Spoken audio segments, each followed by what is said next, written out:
Have you ever sat quietly in your favorite chair, maybe with a cup of tea warming your hands, and thought to yourself, what will happen when I can't manage everything on my own anymore? It's a question that creeps in softly as we age, one we sometimes push aside because, frankly, it's not easy to think about. But today, I want to talk about it, gently, honestly, and hopefully in a way that helps you feel a little more prepared and a lot less alone. Aging while living independently is something many of us cherish. That freedom to get up when we want, to go for a walk when we feel like it, to read a book quietly in our own living room without interruptions. It's a beautiful thing. But it also comes with new questions about health, safety, and even simple things like getting groceries or remembering to take our medications. And at some point, it's perfectly natural to wonder, who's going to be there for me when I need a little extra help? In this video, we're going to talk about what it really means to live alone as we grow older, why planning ahead is so important, and the steps you can take today to make sure your future is secure, no matter what comes your way. We'll look at simple, realistic options, and I'll share some insights that might just shift the way you see this stage of life. Because here's the thing, living alone doesn't have to mean being alone. Let's start by talking about one of the biggest misconceptions, that needing help someday means losing your independence. A lot of us grew up believing that asking for help was a weakness, that it meant we weren't strong enough. But the truth is, planning for help and welcoming it when we need it is actually a sign of strength. It's about honoring your life, your dignity, and your right to live it fully for as long as possible. When you think ahead, you're not giving up control. You're keeping it. You're saying, I get to decide how my story goes. Maybe that means finding a trusted neighbor to check in once in a while. Maybe it's researching home care services before you ever need them, just so the information is ready. Maybe it's having a heart-to-heart with your children, your siblings, or your close friends and simply letting them know what your wishes are. And you don't have to make all the decisions at once. Start small. One simple step today can make a world of difference later. Maybe today is the day you write down a few important phone numbers and keep them near the phone. Maybe it's setting up a medication reminder on your phone, so you're already building habits that protect your health without needing to think too hard about it.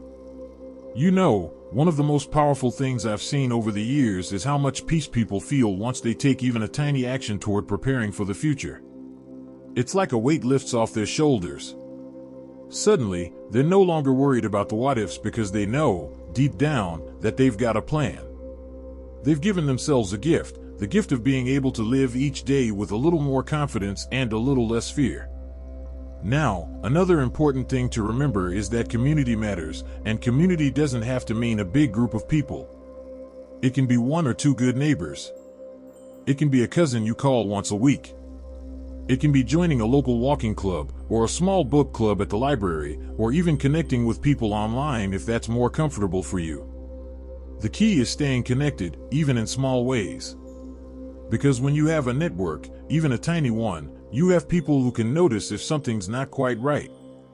You have people who can celebrate your good days and support you through the tough ones. And honestly, reaching out for connection isn't just about being practical. It's about joy. It's about continuing to laugh, to share stories, to be seen and heard and valued, no matter your age. Because you absolutely deserve that. Now that we've opened up this conversation, let's take it a little deeper. What can you start doing today to strengthen your support system without feeling overwhelmed?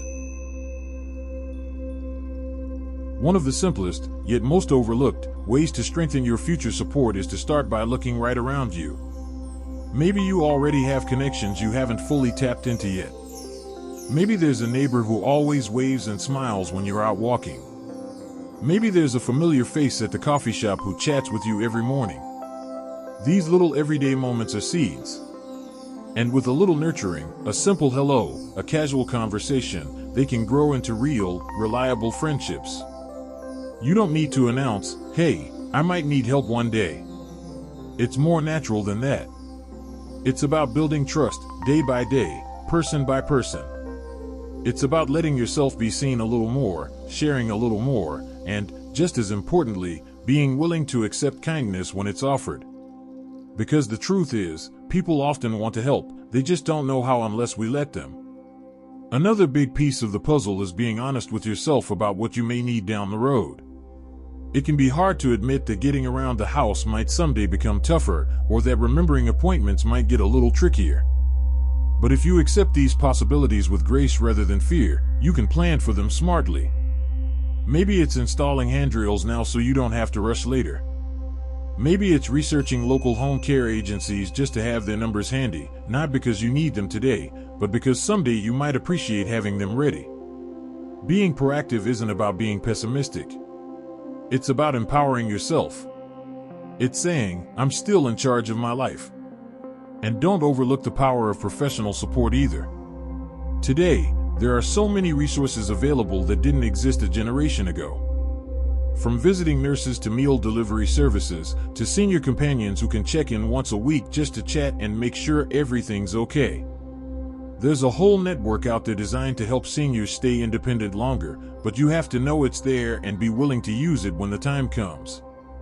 A lot of people feel reluctant at first, thinking, I don't want to bother anyone. But using support services isn't about being a bother. It's about living your best life, safely and with dignity. It's about recognizing that no one is meant to do everything alone, not at 30, not at 60, not at 90. Now, let's talk about one of the most emotionally important parts of this journey, giving yourself permission to ask for help without guilt. Many of us were raised with the idea that independence means handling everything ourselves, without leaning on anyone. But true independence doesn't mean doing everything alone. It means making wise choices about when to accept help so you can continue doing the things you love for as long as possible. Think about it like this: if you were helping a dear friend, bringing them groceries, checking in after surgery, maybe helping with a few chores, would you see them as a burden? Of course not. You'd feel good about helping because you care. And the people who care about you feel the same way. Letting them help is giving them a chance to show their love. It's easy to forget sometimes, but aging is not a problem to solve. It's a chapter of life to live fully. It's a time when you deserve comfort, care, joy, and community, just like any other time. So if you're living alone and you've started wondering what the future might look like, I want you to know this: it can look good. It can look peaceful, connected, and even exciting in ways you might not expect. It just takes a little planning, a little reaching out, and a lot of self-kindness. Now, as we keep building on this foundation, let's explore some real, practical ways you can set up your life today to make sure you stay safe, healthy, and thriving tomorrow. It's simpler than you might think, and every small step you take right now is an investment in your freedom, your peace of mind, and your happiness. Another thing that often gets overlooked is the power of having a care team in place even before you actually need one.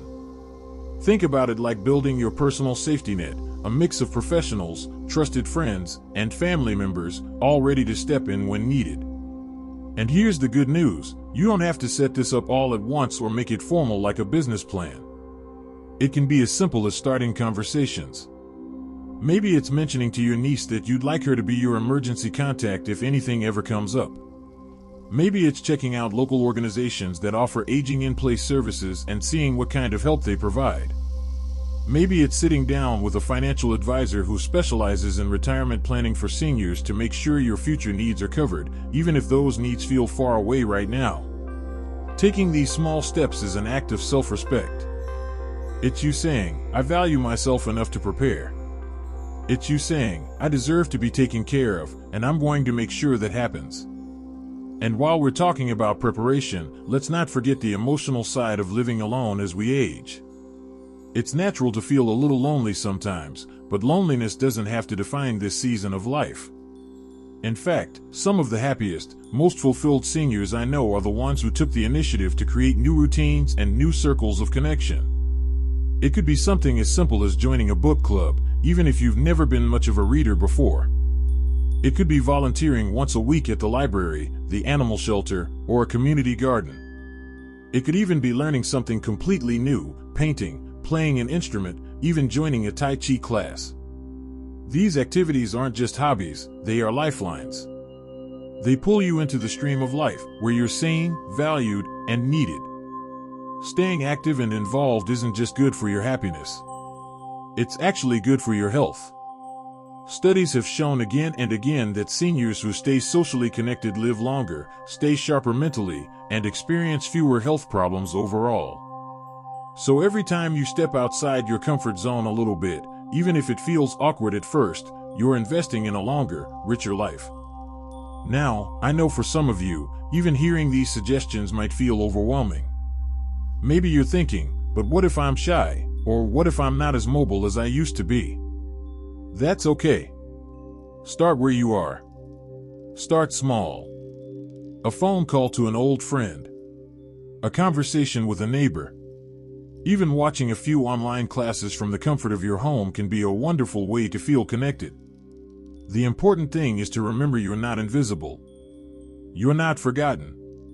And you absolutely still matter, maybe more than ever.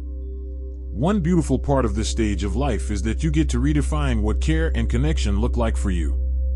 There's no one-size-fits-all path. Maybe you'll find community in a senior center. Maybe you'll form a walking group in your neighborhood. Maybe you'll create new family traditions with younger relatives. The possibilities are wide open, and you get to choose the ones that light you up. By choosing now to put a few supports in place, both practical and emotional, you're making a powerful statement. I'm not just surviving, I'm thriving. I'm living this chapter with intention and courage. And even if bumps in the road come, and they will, because that's life, you'll be ready. You'll have the tools, the people, and the mindset to meet whatever comes your way with resilience. Because living alone doesn't mean being alone. And aging doesn't mean fading away. It can mean stepping into a season of life that's full of wisdom, freedom, laughter, and unexpected joys. You are still writing your story, and trust me, the best chapters might just be ahead.